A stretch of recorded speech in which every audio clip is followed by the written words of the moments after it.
কালি বতাহ অহাত মানে গছ পৰি ঘৰৰ ওপৰত লাগি আছে। চাওক এতিয়া, চাওক ঘৰৰ ওপৰত গছ। ভাল ভাগ্য মানে ঘৰটো নাভাঙিলে। চাওকচোন, মন্দিৰৰ মানে টিংপাত উৰালে। ইমানে ডাঙৰ বতাহ মানে গছ ভাঙি পৰিছে। চাওকচোন,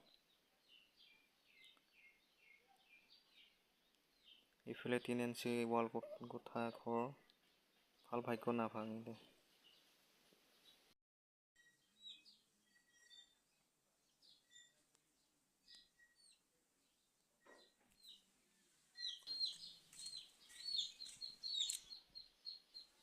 চাওকচোন, এয়া ঘৰৰ ওপৰত পৰি আছে।